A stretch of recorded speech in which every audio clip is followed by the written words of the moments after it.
Is Bali overrated in 2025? I recently visited Bali last month for 10 days, and I visited Sanur, Gillie Island, and Ubud.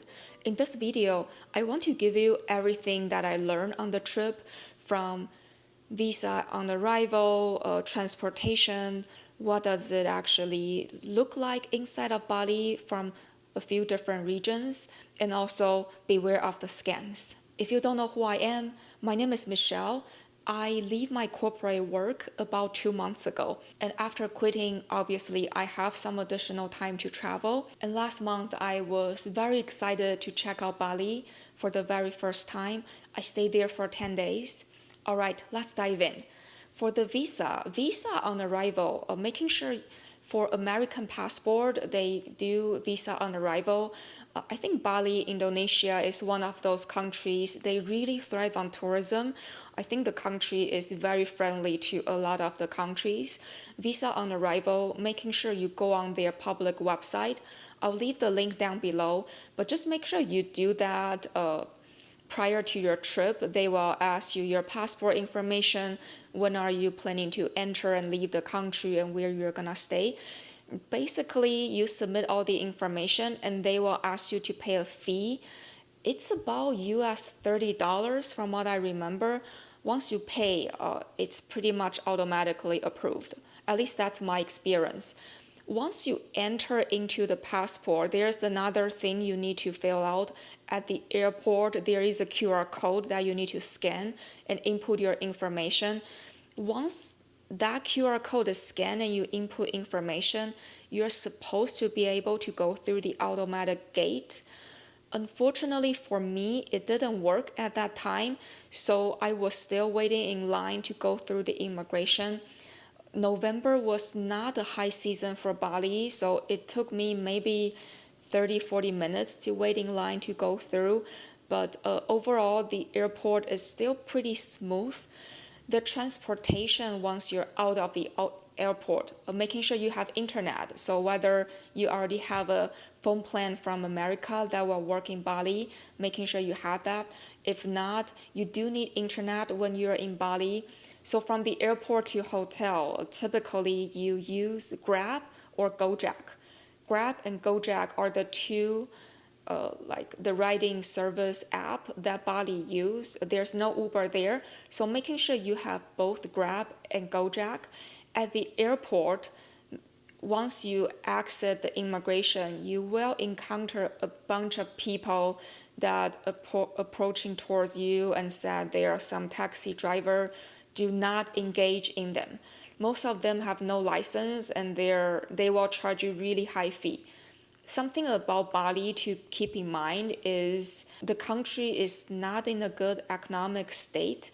So obviously there are a lot of great local people, but in most of the touristy attraction or places like airport, harbor, those port, or really famous tourist attraction, there are a lot of local scammers. So be very mindful when you go to those places. At the airport, there is a Gojek lounge. Just follow the sign. It is pretty far, at least from where my landing gate is. But go to Gojek lounge and call Gojek on your app, and then you will be able to go right to your hotel home safely without getting scammed by some local unlicensed taxi people. For the cash, so ideally for me, I have a brokerage account that offer a debit card that allow me to withdraw money from all over the world without charging the ATM surcharge. So I'm using Charles Schwab as my debit card, and ideally you have something like that too, whether it's your local bank that has a debit card or something like that. With the debit card, there are ATMs everywhere. There are ATMs at the airport that allow you to withdraw the local rupees at the local ATM. I will strongly recommend you do that instead of going to they have a bunch of those exchange stores. You will see that throughout the island, but the exchange rate at the store is pretty bad. So I strongly recommend you look up from your own financial institution, do they offer foreign ATM withdrawal? If not, and if you are traveling a lot, look into those brokerage accounts. Typically, they have better service than like Chase, Bank of America, Citibank. Brokerage account, because they cater to people with some investments or a little more assets, so they provide a better service when you travel overseas. Look into some brokerage account and see whether they offer a debit card free of foreign exchange, and some of them will offer you rebate on local ATM. That's how I get cash from Bali. They do use cash quite a bit, so I do recommend once you land, take out like 1,000,000 rupees. 1,000,000 rupees is about $60 US dollars, and you do need to tip people. For the tipping culture there, let's dive into this topic. How much to tip? It really varies widely, and it is a bit hard to gauge coming from America because the local living standard and cost of living is so much lower than America. Let's say if you stay in a nice hotel for the overnight, like for the room service, I will leave between 20 to 50K for the cleaning person. If you call room service to ask people to bring you like towels or water, that sort of thing, you can tip maybe 10K, 20K. If you're going to massage, again, you can tip like maybe 20K to 50K. It really varies pretty widely, and it also depends on how much you like the service. I don't think people there expect you to tip, but because the Bali people, they do cater a lot of Westerner, and most Westerner do tip. So making sure you have some like 10,000, 20,000, like 50K, or like 100K, like bigger bills. And so just making sure you break down your larger bills to smaller bills. You can do that at hotels or when you buy things. Just keep those like 10K, 20Ks, 50Ks. Those are really useful to tip. What to bring to Bali? So Bali, not only it is very hot, it's also very humid. And so I recommend to bring very low maintenance t-shirts and shorts and swimwear. Lots of sunscreen, light long sleeve to protect your skin from sun, and maybe some aloe or some facial mask for after sunscreen care, and hats, sunglasses, maybe even umbrella. Umbrella is useful again to protect you from the sun. If you go during raining season, which is between I think November to March or April is their rainy season, bring an umbrella. It can be useful. But Bali, I will not recommend you bring anything valuable.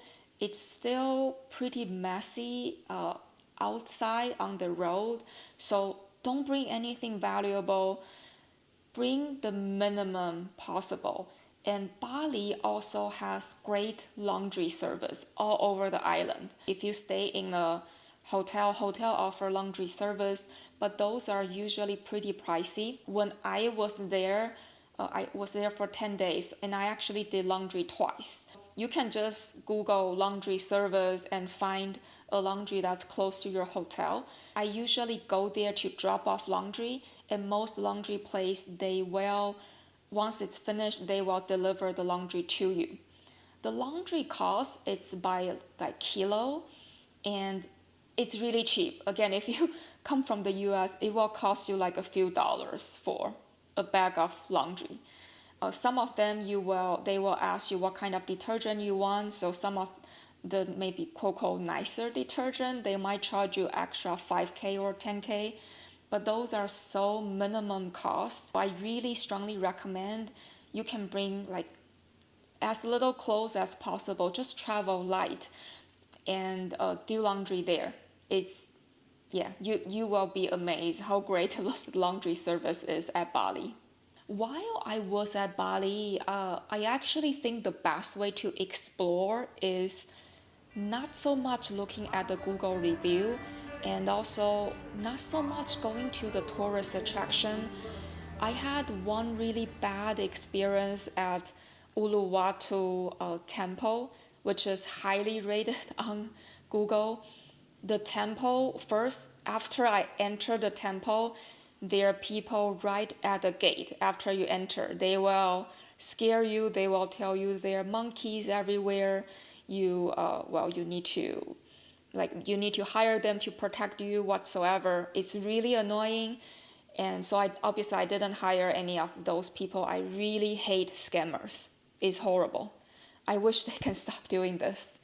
But yeah, the Uluwatu temple, I apologize. I don't have much footage there, because my sunglasses got stolen by a monkey at the Uluwatu temple. And it is a very common thing. I actually saw other tourists' sunglasses or umbrella get stolen by monkeys. Literally, monkeys are so rude, and it was horrible. For me, when my sunglasses got grabbed by the monkeys, it's not such a big deal because I can still survive without sunglasses. But then there were a few of the locals that were kind of standing by at the alley, and one of the local came out to save me by giving monkey some prepared food. So the monkey eventually dropped my sunglasses, and the local people returned the sunglasses to me. Of course, as a thank you gesture, I paid the local some money to thank them. Afterwards, when I rethink about the event, I actually think the whole thing was a scam, because the reality is those monkeys are incentivized by the locals by stealing the tourist stuff.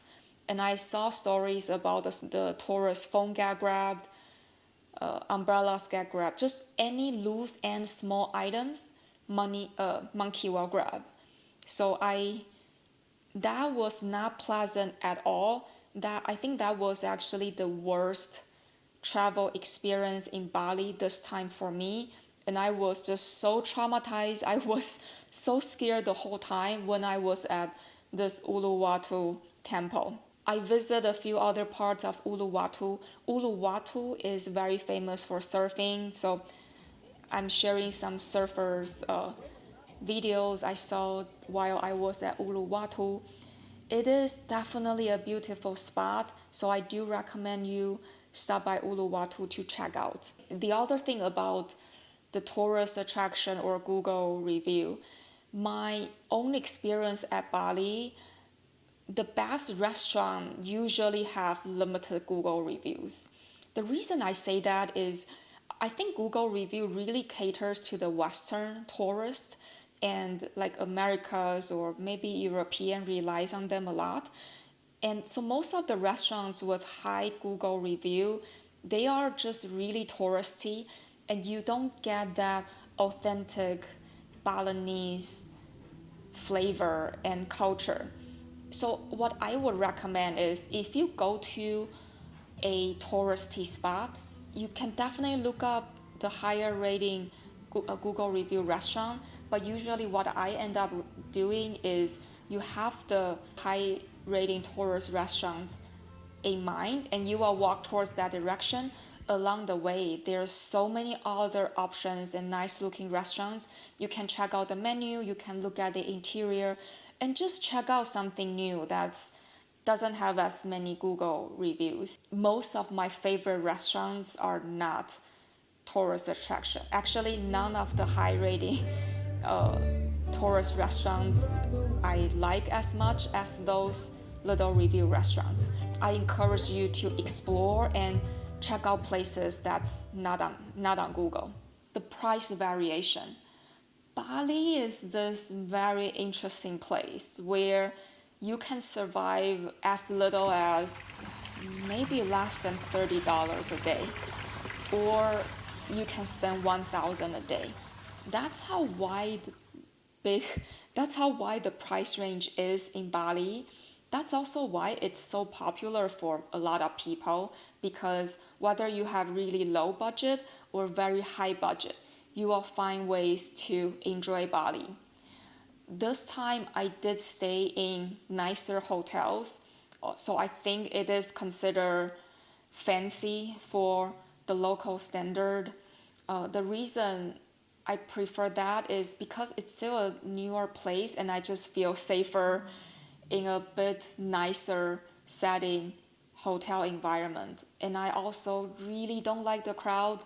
So typically when you stay in a more expensive place, the hotel has a bigger land and you get to enjoy a lot of amenities in the hotel that really provide that relaxation and time in quiet to enjoy some nature, enjoy some garden, enjoy the hotel pool, and even enjoy the private beach that hotel offers. So yeah, that's why I stay mostly in the a bit nicer hotel during my trip. The price variation is really huge. Take an example of massage. If you do massage at 5-star hotel, it will cost you over 1 million rupees, and that's about $60 US dollars. If you do massage outside, it can be as low as 100K or even lesser for 1 hour massage. So that's the price range for US dollar between like $6 to $60. That's how wide range the service is. The same concept also applies to the food. If you eat food at your hotel, everything will be at least 100K-ish. If you eat at like Varun, or Varun, if you eat at, those are the local food. If you eat at Varun, things can be as cheap as like 30K or 50K and you can be full just by that. So price range varies hugely. Do your own homework and trying to understand what is like quote a reasonable price for you, and you will definitely find place that cater to your budget in Bali. Now I want to dive into the 3 specific area I visit during this trip, which is Sanur, Gillie Island, and Ubud. Sanur, why I picked Sanur? The most famous touristy place in Bali, I believe it's Seminyak, Canggu, or even Uluwatu. Seminyak and Canggu, they were the earliest developed area in Bali. They are a black sand beach. It's very touristy. A lot of expat lives there. I do not like crowds. I don't like too messy. So naturally, I want to avoid those really touristy area, which is Seminyak and Canggu. And also the time I visit, it is in November. November, it's quote their rain season. Even though I didn't really see much rain, but according to the research, it looks like on the east side of the island, which is Sanur, has less waves. So the ocean, it's a bit more calmer. It's better to go there during rain season. Sanur, Sanur is not as a touristy place. I stayed at a Hyatt Regency hotel at Sanur. I highly recommend this hotel. The hotel is so calming, and inside hotel they have a really beautiful massage and spa place. The hotel interior, it was just beautiful, and it's so peaceful and quiet inside the hotel. So if you don't like crowd, if you like more seclusive and you like more quiet vibe, I strongly recommend Hyatt Regency at Sanur. Sanur also has white sand beach, and so if you look at Google Map, they have white sand beach pretty much throughout Sanur. It's not as touristy, and from where I stay, at night you can also walk around. There's this path along the beach that has a lot of other hotels and restaurants, and a lot of time there live performance music. Sanur Street also has everything Bali has to offer. There are a ton of restaurants, laundry service, a bunch of massages and local shops. So yeah, I strongly recommend Sanur. I like that. I like this area a lot. The second place I visit is Gillie Island. So from Sanur to Gillie Island, there are two ways to go there. They are both closer to Sanur, but from my research, it's gonna take about over 3 hours of boat ride. So my route is go from Sanur to Patang Bai, which is about 1 hour car ride to the north. From Patang Bai, take the fast boat to Gillie Island. About the fast boat, I take the Ekajaya boat. I think that's the brand. The reason for that is that boat, it is a bit more expensive. So the price from Patang Bai to Gillie Island is 1.1 million per person, round trip. So that's about $30 one way. It is definitely on the pricey side, but the reason I choose the boat is because that boat is, well, it's air conditioned, it's a little bigger, it is fast. So because it's a bigger boat, you will feel less sick when you're riding the boat. I saw a lot of stories about other smaller boats where people get really sick on the boat ride. So the other thing I would recommend, you should bring some motion sickness pills if you know you are prone to boat sick, because you likely are gonna take some boats while you're in Bali to enjoy some water activities. So yeah, bring motion sickness pill. After about 2 hours of the boat ride from Patang Bai to Gillie Island, we arrived at Gillie Island and we stay at a place called Pearl Trawangan. I put the name on the screen. Gillie Island, I do strongly recommend you visit Gillie Island if you have time. The reason I want to visit Gillie Island is because how beautiful the water and marine life is. I stayed at Gillie Island for 2 nights. Gillie Island is very unique because there's no cars, like there's nothing with the motor on the road. And there are basically just bicycles and horse ride. It is such a romantic place, and the water is so blue, the sand is so white. Because it is more remote, I think there are a bit less tourists, and the sunset is one of the best sunsets I've seen in my whole life. I also went snorkeling. For the snorkeling, after you arrive at the port, you will see a bunch of vendors. I will recommend you book with vendor on the street. That typically gives you the best price. So if you have lower budget, you can book a snorkeling trip with other people. That will typically cost you maybe like $20 or less for that.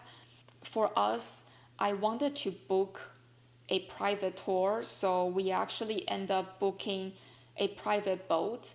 And I also didn't book it on the street, which I regret, but because I was a bit afraid of being scammed, so I actually booked a snorkeling trip from Look, which it ended up to be okay too, but it was about $60 for renting a private boat.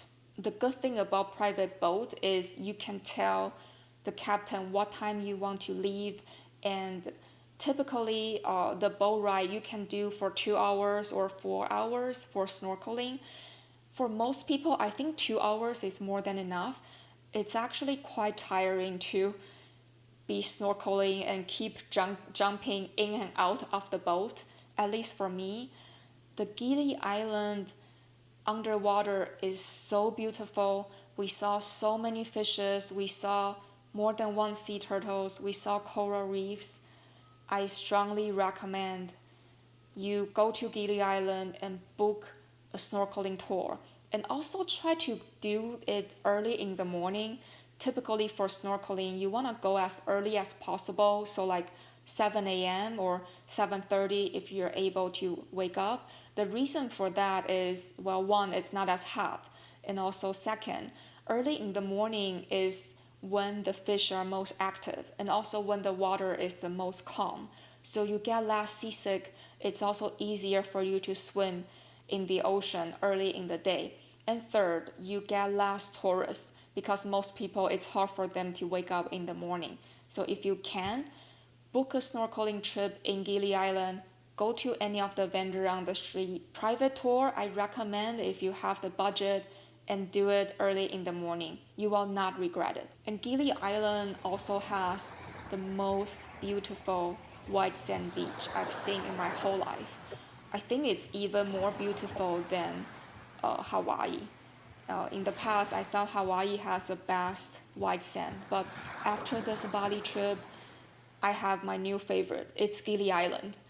And if you are a couple, or if you want to do honeymoon, or you want to celebrate anniversary whatsoever, Gillie Island is the most romantic place to do that.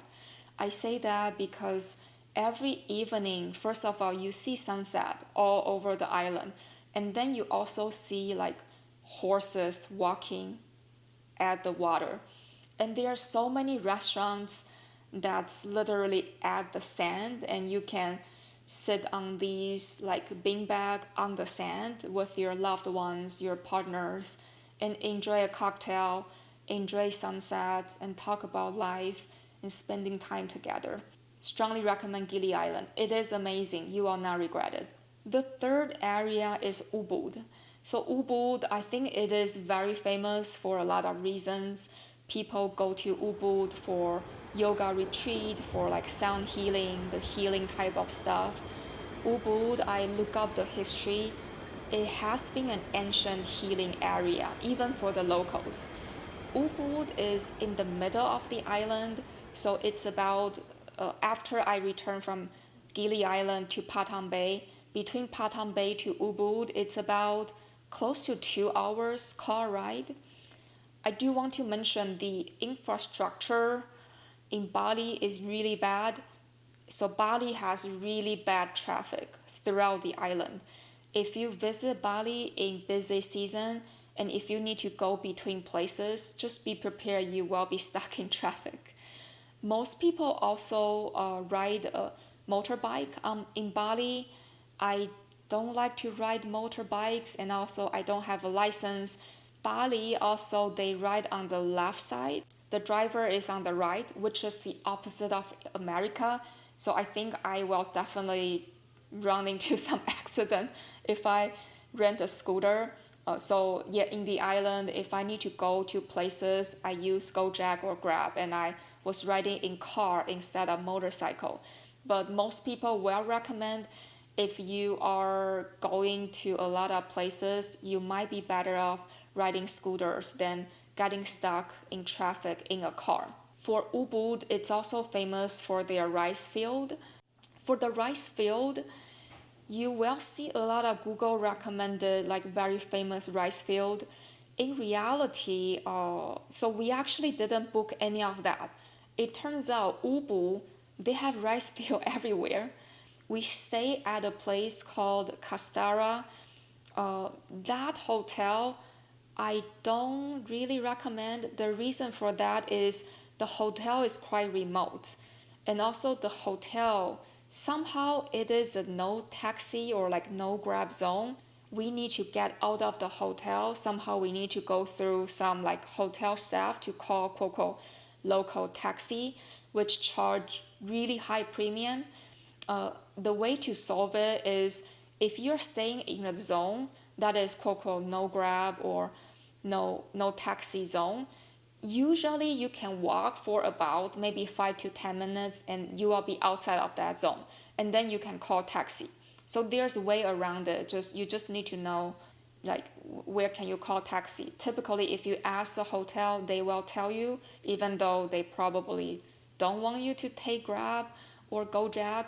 But yes, you should ask, and you need to know whether your hotel is in a no taxi zone, because that will impact your ways of going in and out of the hotel. Ubud is big, is also very big, and they have a lot of valleys and forest. We didn't stay close to the city center, so we were a bit further away, which initially I feel it is quite inconvenient, but after about a day staying there, I actually really enjoy the quietness of the hotel and the location. Around Ubud, you literally can walk into rice field. Like, it's everywhere. I'm showing some footages. So you can literally just walk on the street and see rice field, and you can go to any of the random cafe or warung or breakfast place and have a slow breakfast, enjoy the view of the rice field, watching sunrise, or if you're midday, just enjoy the nature and enjoy the quietness. Yeah, Ubud is amazing. The other thing I did there is I checked out this Pyramid of Chi place. It is quite a famous place on Google. Pyramid of Chi, after I look into it, it is actually found by an Australia guy named Greg, I believe. So I booked Pyramid of Chi for a 90-minute sound healing. It costs about 350 rupees, which is about, I think, $20, which it's still really reasonable. I do strongly recommend you check out Pyramid of Chi.